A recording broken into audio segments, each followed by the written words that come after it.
So with that, I would like to welcome. I would like to welcome Professor Paul onto the stage and deliver the talk, please. Small correction, actually, Professor Paul is a professor at the Department of Biosciences. So sorry for the mistake. So I'm a faculty member at the Department of Bioscience and Bioengineering, IIT Bombay, but I'm also associated with a new interdisciplinary research center in IIT Bombay that has come up, and which has basically colleagues from various departments together, which allows us to collaborate. Before I move on, before I start with my talk, let me give you a heads up about 3 talks that my PhD students are presenting in this conference on different projects that are going on in our lab. And if time permits today towards the end, maybe I'll talk a little bit about Savita's PhD project. So today I'm going to talk about how red blood cells help us in various disease diagnosis. These are diseases of the red blood cells, and we use microfluidic devices for diagnosing those diseases. The first one I'm going to talk about is something called sickle cell disease. So we have come up over the past 8 years or so, we have come up with a platform to diagnose between sickle cell disease and the carriers of it using a simple microscopy based test. So that's the one we call ShapeDex. Just a very quick primer on the red blood cells, because we have covered a lot on red blood cells today throughout the day. The thing that we need to remember is normally red blood cells are biconcave and that they are very, very soft. And because they are very soft, they can actually go through very narrow capillaries which are much smaller than their sizes. There is no nucleus in red blood cells. However, this changes in sickle cell disease, as we will have to see. Okay? So sickle cell disease is an inherited disorder. Okay? So instead of normal hemoglobin, you end up having something called sickle hemoglobin.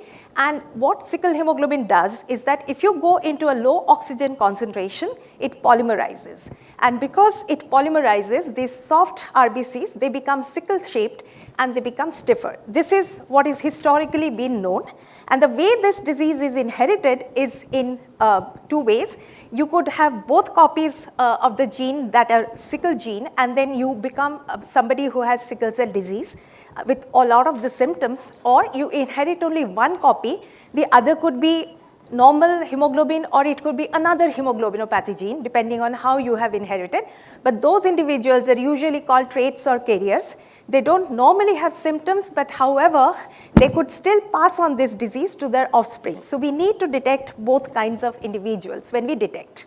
So what happens is, if you are under low oxygen concentration, so for example, when the blood cells, they flow through the venous circulation, or for trait individuals, when they go to high altitude or they exercise a lot, these red blood cells, when they become sickle shaped, they are stiff, and they actually become adhesive, and they stick to the blood vessels. And this leads to what is called vasoocclusion, and individuals suffer from recurring pain, anemia, lots of organ damage, and eventually death. So unfortunately, people who have sickle cell anemia, they don't live to be very long, okay? And about 105 million people are affected in India.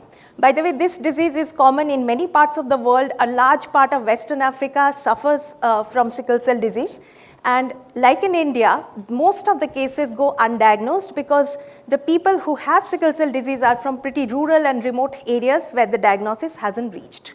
Now, this is not a new disease. So if you see, this is the first picture of sickle cell disease, sickle cells, that was published in 1940. And you can see that these cells, they have a very characteristic shape. So you would automatically assume a microscopy test should be able to diagnose such a disease, right? And you can even see there's a paper by Linus Pauling. Actually, there are a couple of papers who have worked on detecting sickle cell disease using microscopy. However, there's a reason why it is not used today. If you see here, this is the image taken by us of someone's blood image who has sickle cell disease. But this is just normally you take a drop of blood, you put it on a surface and you image this. And you would see that under normal conditions, you wouldn't be able to see these sickle cells, right? So you have to do something to make sure that there are many sickle cells so that you can definitely give a diagnosis. That's the first point. And secondly, this kind of genetic difference, whether an individual has trait or anemia, is something you have to do, and it's extremely non-trivial to do so by microscopy. So the way today this disease is diagnosed is in 2 steps.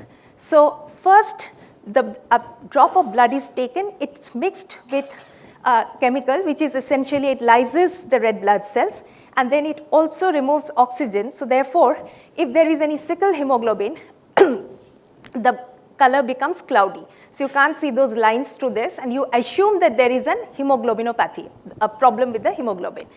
If somebody does not have hemoglobinopathy, the blood remains clear.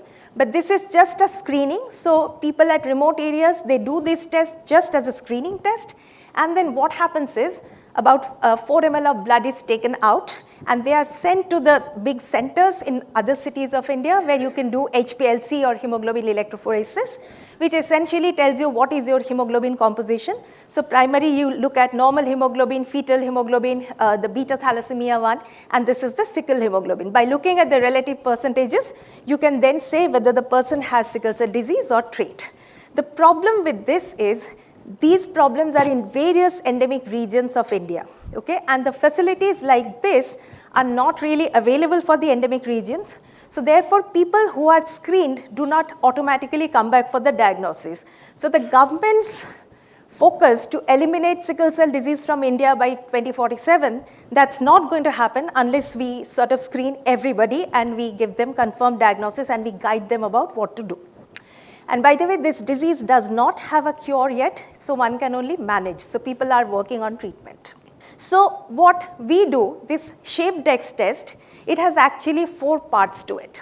So we take a couple of drops of blood from an individual. We don't know whether they are healthy or they have this disease or not. Each drop of blood is mixed with a particular concentration of a chemical, which is an oxygen scavenger, which basically helps to polymerize hemoglobin.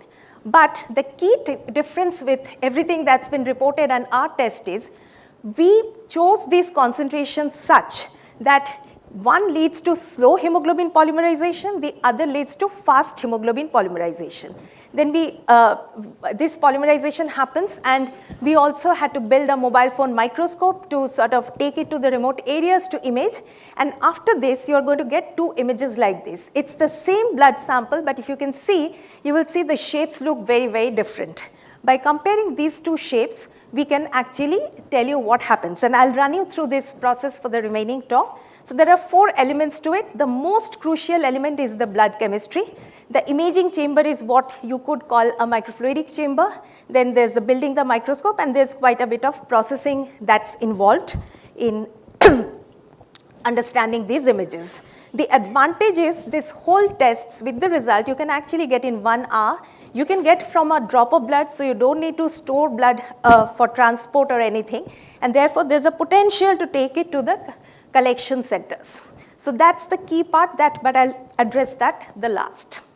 So where did we get our blood samples? So we are based in Mumbai, and it so happens that the number of sickle cell patients in Mumbai is very low. At least we haven't done a full epidemiology, and we think we don't have enough. So over the years, when this project started, my students used to travel all the way to Valsad in Gujarat, go there, work, go to the screening camps with the people there, collect the blood samples, come back to Bombay and do their experiments. This is how this sample was, the test was developed.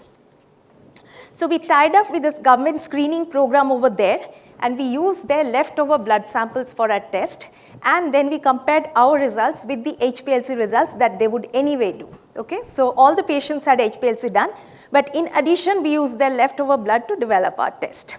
So let me first address the question of the imaging chamber first. So why do we need an imaging chamber?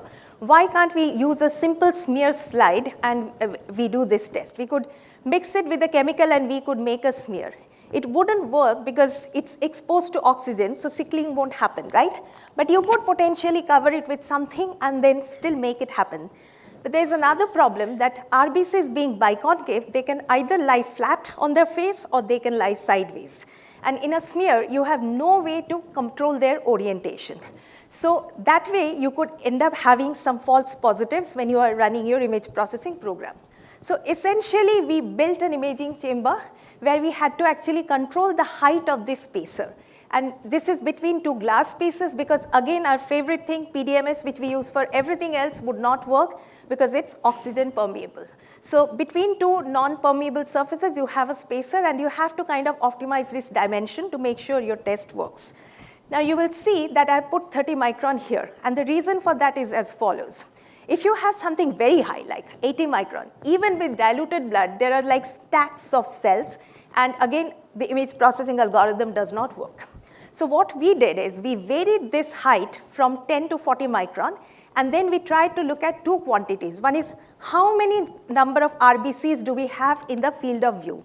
You at least need 150, 200, even higher cells so that you have good statistics. That's what you would want. But on the other hand, you don't want it to become bulk. And you also want this TD, which is basically the time that it takes for the first cell in your field of view to start sickling, to be fairly short because you don't want to wait hours to give the result. And if you optimize between those, you would see that if we decrease the chip height, the TD goes down. Right? Sorry, if you increase the chip height, this time actually goes down. So the bigger the chip is, the sickling happens faster.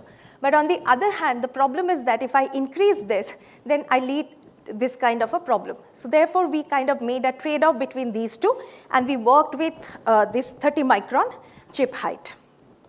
Okay, and the next bit was this portable microscope. So when we started this project, we had no intention of building a microscope. We wanted to look for something that's there. Now, at that time, there were a lot of phone attachments that were sold, which we tried to use. But unfortunately, none of them gave what we call a diagnostic quality image, so that without staining, without anything, you can process and you can give confirmed results. So Samrat, my master's student, he started working on this prototype. This is what he built. And as he graduated, instead of taking up a job, he actually started his own startup to make microscopes. So this morning, Professor Kamakoti said that we should focus on more startups, and this is perhaps the first student-led startup that came up from my lab. And over the years, this microscope basically became this. So these are now two commercial ready TRL9 prototypes that are being sold by him. And this is the small microscope that we take to the field to work for sickle cell disease. And this big microscope is what all my students today use for their microfluidics experiments. This is an inverted, both are inverted microscopes. So, okay. Now let's see how sickling looks in real time in this, okay? So this video has been speeded up, and you can see in the beginning, all the cells look round, and now you see at the end of about 30 minutes, you have enough number of sickle cells. There's no way for you to miss this, right? So you can actually see sickling in a chip using our setup. But then the main question is, how do I use this to distinguish between trait and disease? Is there some water? Okay, so before we tell you that, let's understand what decides the shapes of sickle RBCs. Because as you see, these are all typical shapes that one finds in sickle RBCs, okay? So these are called classically sickle, that we think these are there, thank you. There are classically sickle shapes, but you also see holy leaf, what are called granular, and even some RBCs that they remain unsickled. So they look exactly like normal RBCs. Now, this all is related to how hemoglobin polymerizes in RBCs in sickle cell disease.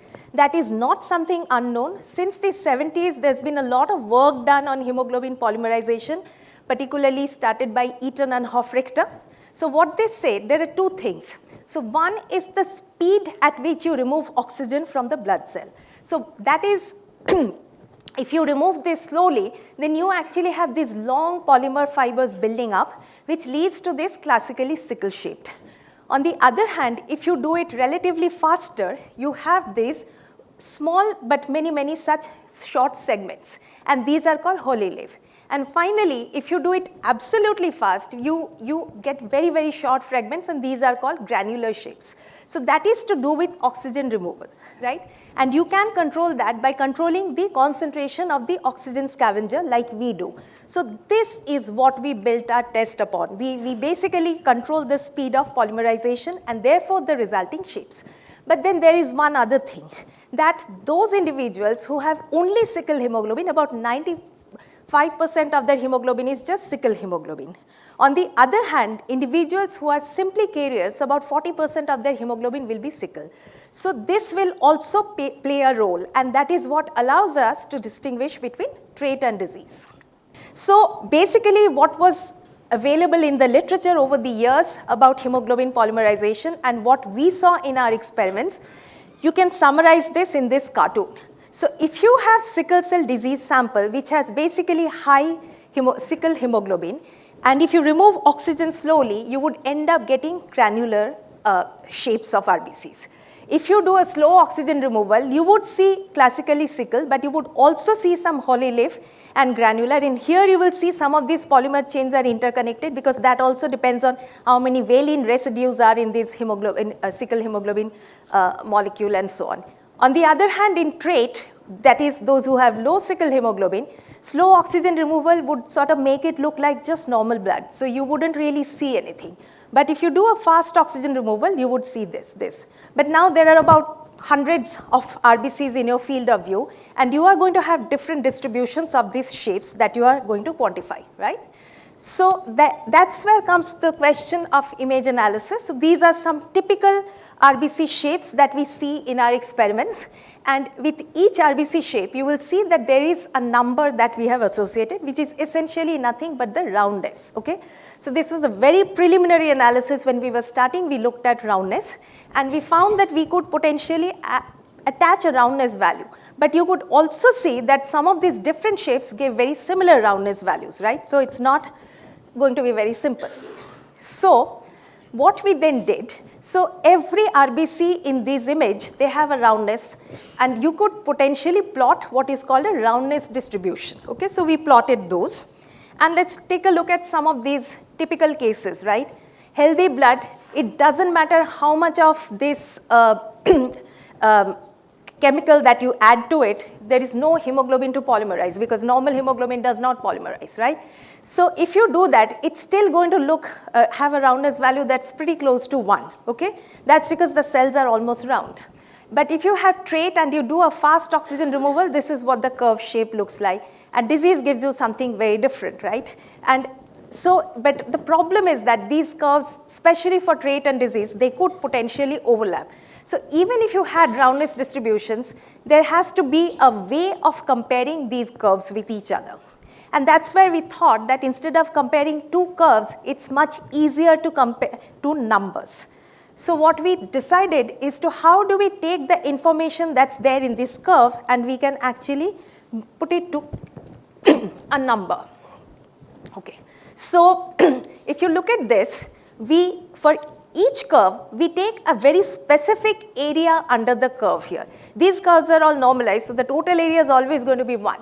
But if we take the area between two roundness values, in this case it's between 0.2 to 0.5, and here it's between 0.5 to 0.8, and if you take those two areas, basically the shaded red and the blue portions, you see they are very different between these two. Now the question is, how did we choose this? Well, you could do it in many ways. We tried basically different combinations. There were about 16 different combinations you could potentially do, and these particular choice turned out to be best, and that's what we went with. So each curve, each image of RBCs, about 100 RBCs or so, it's giving you a distribution curve like this. Now each curve is going to give you the coordinates of a point given by P1 and P2, which is unique, right? So what we then did, so this is what you have. So something like this, you get P1, P2, and then you start plotting those coordinates, this P2 versus, in the P2 versus P1 kind of plot, okay?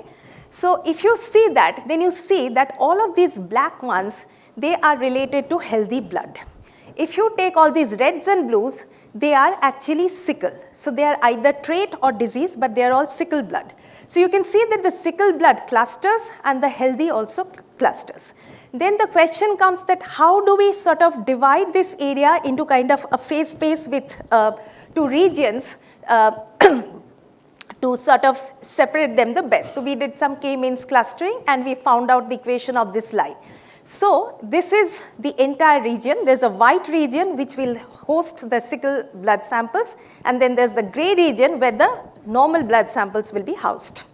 So that led us to our what we call our decision matrix, which is if we had an unknown blood sample, we take 2 drops, so 2 images, so 2 points, right?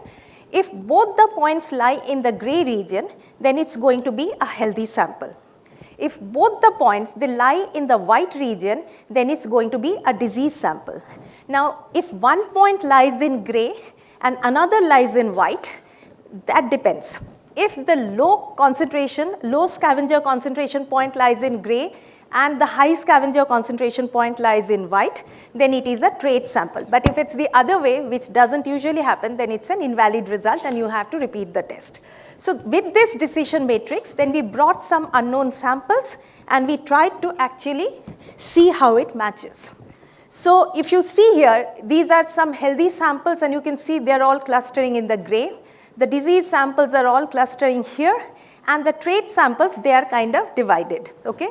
So how do we know these samples are these? Because these are what are called known samples. So these are samples whose HPLC status is known by us, and we found that initially we had a very good match with HPLC. I have skipped a lot of the results or the lot of the processes that have led to this, but you could read about that in our preprint over here about, for example, how we chose this P1 and P2 values and so on and so forth. So this was all samples brought to the lab and tested. But if you're going to build a point of care test, you actually have to go to the test and perform it during a screening camp, right? So that's the sort of thing then we did. And we actually ended up learning a whole bunch of things from this process.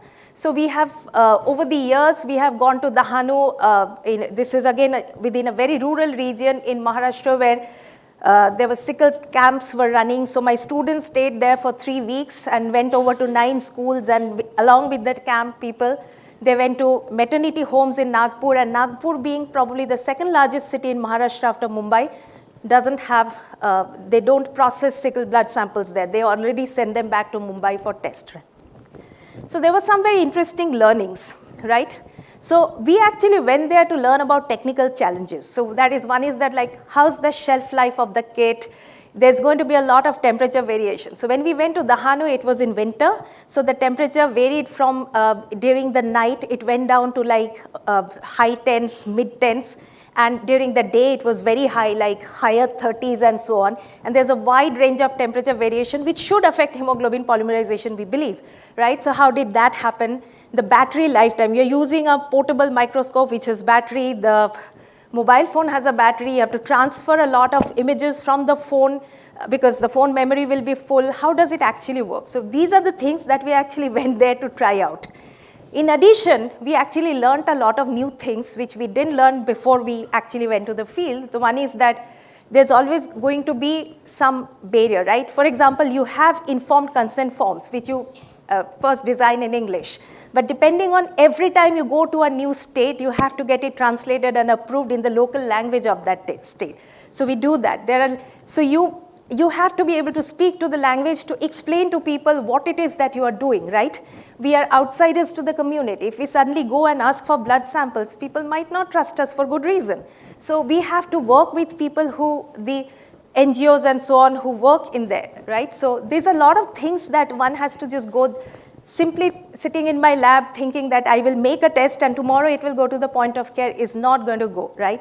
Plus, there are other things that we noticed, that there's a lot of social stigma about positive diagnosis. So even people they would not like to disclose it even to their close ones. So there's a lot of other things that came up. Anyway, so this year, earlier, now this technology has been taken up by a company in Mumbai in May, and they are going through now regulatory approvals through ICMR, and they are taking it up for commercialization. So we have sort of made a proof of concept that worked, and now it's going further for commercialization. Okay, how am I doing with respect to time? Okay, maybe I'll very quickly run through the next part of my talk, which will be covered by Savita in her presentation later. So how do you measure the deformability of red blood cells? Because we are working with sickle cell disease, right? So we know the cells become stiff. So how do we measure them? Specifically, not through surrogate measures, but through actually finding out a Young's modulus, without doing AFM and so on, but doing microfluidics, right? So that's the challenge. So the genesis of this project starts with this paper. So a friend of mine, Dhruba, they published this paper where they basically, a simulation paper where they showed if I have a narrow channel that opens up as a funnel and I put a semicircular obstacle here, then a capsule that comes this way, basically this way, whether it exits through the funnel, that where it exits, that depends on their stiffness. So they basically measured it in terms of capillary numbers. So they showed that if something is absolutely soft, it will exit very close to its original position, whereas if something is stiff, it will exit at a larger angle. So basically they said instead of measuring shape change and so on, you could potentially use this in an experiment by simply tracking the path at which your cells are coming out and having it as a stiffness measurement. And then a few years later, a collaborator of his in the University of Compiègne, they did some experiments with capsules which they made. These were quite big capsules, and then they showed that indeed they see similar variation. But of course, there's a range of capillary numbers where they see a size-based sorting similar to pinch flow fractionation or deformability-based sorting. So this is shown with capsules. Now, Dhruvo being a theoretical physicist, his next question to me is, okay, RBCs are like capsules. Can you do these experiments with RBCs and will this work? So we started, of course, RBCs are not like capsules, they're much more complicated. So we started these experiments. So this is the top view of our microfluidic chip. So RBCs have to come in a single line to approach the obstacles. So it starts with the flow focusing region, and then there is this region which is got the obstacle. So we have about 10 micron space around this. We don't want the RBCs to be constrained by the walls. We want the RBCs to be constrained by the flow. And our hypothesis is that if the RBCs are soft, they will come out at a smaller angle. If the RBCs are stiff, they'll come out at a larger angle. Very similar to what they saw with capsules, but we wanted to see if this is true with RBCs. So essentially, the system is pretty similar. Use pumps, a couple of pumps for the sample inlet and the buffer inlet, and we also passed them initially, the blood cells, through one of our older devices called RAPID to basically get rid of everything. It's a cell sorting device, so only RBCs basically came out and platelets, but here we don't care about platelets, okay? So this is about Savita's PhD work here. So what we do here is this. We have to associate each RBC track in this device as it comes out after the pillar with something. We have to number it with something, and we chose to do it with streamlines. So let me play the. This is sort of the videos. This is how she can track the various paths. But what she did is she also did a console simulation of the fluid flow. Okay? So there's just the simulation, and what she did, she matched these two, sort of superposed these two in, over each other after some scaling, cropping, etc., so that each center of mass of each RBC that comes here will be marked with a streamline, because measuring angles with such curved lines isn't going to be very simple. So we decided instead to call the streamlines as markers of position, and the number of streamlines that we numbered them, the central one as 0, and then increasing number on each side, okay, so because it's a symmetric device. Okay, and this is what it looks like. Basically, if you merge the experimental image with the COMSOL image, you have a grid on your image, and you can basically say which streamline they are coming. And when we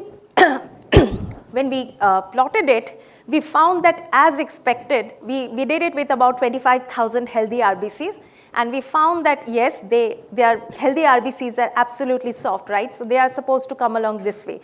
So the peak is somewhere at very low streamline numbers, and then it kind of drops down as you expect. We did a whole bunch of other characterizations, but I'm not going to talk about it because Savita's talk is going to cover that. The point that we want to hear is how do we assign an elastic modulus to it. So this essentially talks about coupling the deformable object, the elasticity of RBCs, to the fluid flow, which is, by the way, not a Stokes flow because the Reynolds number is a little bit higher. Plus the RBC shape matters. RBC is an active material exchanging all of this. So coming up with an RBC model is not something that we could do. So that way of computationally coming up with a calibration curve where it would tell me if I come out of this streamline, then this is my Young's modulus. We had to give up that idea. So we had to come up with another way of coming up with the calibration curve. So what we did was, we then did AFM of a whole bunch of RBC, healthy RBCs, right? So these healthy RBCs are attached to glass slides, and you do their AFM and you find the Young's modulus and you plot the Young's modulus distribution. So we did that with my collaborator Shamik Sen. And now what we have actually one distribution of streamlines from the microfluidic device and another distribution from AFM, right? And the way is to come up with a data-driven calibration curve, which basically says what is going to be that curve that sort of puts one distribution on top of the other, okay? So this is what you do, and you get a distribution like this, right? This is your distribution from your microfluidic experiment, and then you do AFM and you get a similar kind of a distribution like this. So both are distributions, and you are trying to minimize the distance between these two PDFs, okay? So if you do that, you basically write the Young's modulus as some function of the streamline, and you assume it's a polynomial function, and then you sort of try to find out the coefficients. We found that a fourth order gave us a fairly decent match, and we got this data kind of calibration. Why I'm saying it's a data-driven calibration? Because it's only as good as your data is. So as we keep on having more data on AFM and microfluidics, this calibration is going to be improved. But the question is, does it match the values? If I use this calibration curve, will it match for something? So Savita, I'm skipping a lot of the characterizations that we have done with artificially stiffened RBCs, because Savita is going to talk about that in her talk. Instead, what I'm going to show you is, this is the distribution of Young's modulus that we get for healthy, right? And this is, of course, in the match, in the range that you expect for healthy RBCs. If you put malaria infected RBCs that we did with my colleague Swati Patankar, we found that you actually have two peaks, because malaria infections makes the RBC stiffer, right? So you do something. We also noticed something very interesting. This malaria blood sample has only 4% parasitemia, which means about 4% of the blood cells are actually infected by malaria. The parasite is inside the 4% of blood cells. However, many of the other blood cells which are exposed to the parasite, they also end up becoming stiffer. And this is something very interesting that we plan to look at a bit deeper. And then, of course, because we've been working with sickle cell disease, we've asked the question, okay, hemoglobin polymerization leads to different shapes. People know that different shapes lead to different deformabilities, and people have used AFM and so on. But since we have a reasonably high throughput way, there's no way you can measure deformability of 25,000 RBCs in AFM. Since we can do that, what happens to sickle RBCs? Can we do that? The answer is, we don't know yet, because we are still, this is a project that's just started. So this is, for example, a sickle disease blood sample. And if you don't do anything, if you don't add any chemical, you get a distribution which is pretty much like the healthy distribution, with a very small sort of signature of a peak here. But that's because there could be some irreversibly sickle cells. But the shape-wise, they aren't really all sickle shaped yet. If I treat them, which is basically slow oxygen polymerization that I was doing there, the shapes change. And how do I know that? Because I run it through our algorithm of the first project that I talked about, and it does indeed come out as disease. And you see that it slightly changes. But you can also see that we have only managed to do a very small number of samples compared to what we could do without. And the reason is that these sickle RBCs are extremely adhesive. In our device, when we pass through them, they end up sticking in the device, which affects the path of the next RBC that's coming. So that's the problem in going forward with this. So this is still a work in progress. And I'd like to thank by the team members. In each slide, I put the people who over the past 8 years or so have worked on sickle cell disease. The project that I spoke about last has been work of Savita. Grateful to Valsad Raktadan Kendra, Dayanand Hospital, Sickle Cell Association of India, who have worked with us and helped us get leftover blood samples. And the projects have been funded by multitude of funding agencies. I didn't know of sickle cell, what it was before I got this Gates Foundation grant, which was sort of carried over by the Tata Center's funding, and finally it's being supported by the Wadhwani Foundation to take these technologies forward. So thank you very much. Hi, nice talk. I was wondering, in one of the experiments you showed that you flow at a Reynolds number of 10 over an obstacle. I was wondering if the RBCs actually get ruptured during the process. Did you observe any rupture, or do they just get deformed? They deform, they don't rupture. Okay, does the even sickle RBCs don't rupture because we do this experiment at as low a flow rate as the pumps that I currently have give me, but no, they don't rupture. Right. So does the deformation affect the streamline into which it? Yes, okay. the whole process of this funnel-based device is essentially related to how much the RBC is able to deform, right? So here, if an RBC deforms a lot, so its center of mass shifts, right? Whereas an RBC that is unable to deform, that its center of mass kind of remains here. And there is something that I forgot to tell you, that we reduce the device height to about 5 microns so that RBCs can't flip. So when they're going like this. Right. So if they squeeze this way, then this is how they'll come out. If they can't squeeze, then they'll come out this way. So that's how. Right, thanks. Ma'am, so I just want to know that if some lady is having this disease and she is located in very like rural area where there is no accessibility, then while looking her growth with, means how to know that okay she is having this kind of disease by looking his physique with time. If I understand the question, you're saying if a baby in a rural area has this. Not baby, lady. Or lady. Yeah, yeah. How do they find out if they have this disease? Yeah, by looking her like physique over the time. So at least in our test, we can just take 2 drops of blood from a finger prick and we can tell them. In fact, in our field tests, we found that we could do that, although we were not allowed to tell people. But the sad thing is, we don't do screening at birth. So what many of these organizations are trying to do is they are doing sort of prenatal screening. When somebody is expecting, then they tell us, then they ask them to get this test done so they know if they have something, and that's how many of them get diagnosed. Unfortunately, it's quite late that way for them. Ideally, they should be all screened at birth, and it's one of the things that done in many countries now, right? If you come from a vulnerable population, then you would be screened at birth. Okay. Oh, thank you. Yeah. Anyway, I think it's a very wonderful application because as for, if I'm not wrong, in Africa, nearly Yes. 10% are carriers of sickle cell. So, Yes. And I'm Yes. sure in India it's about 3% or so. India, it's about 10% if you consider both carriers and people with disease. Africa, the number is very, very high, especially the western, northern and western part of Africa. Sub-Saharan Africa, it's quite bad. So I have a question on your first part of the image processing technique to diagnose Yes. the sickle cells. So how many samples did you test your image processing algorithm with the actual HPLC data that you showed? You mean the And validation or building the, validation, classifier? yeah, because right after now you this build is, the- if you see, Yeah. I'm sorry, the N is not given here. It is a very small number. It's about 35 samples that we have. Okay. So this is a pilot study. So, and that's what we are now going to, this company is To a now large- going to sort larger of, scale. yeah, because that large scale thing, making these chips at scale, all of that is kind of beyond our capability. So Yeah, I that's the understand. study. So let us give a round of applause to the speaker for an excellent talk.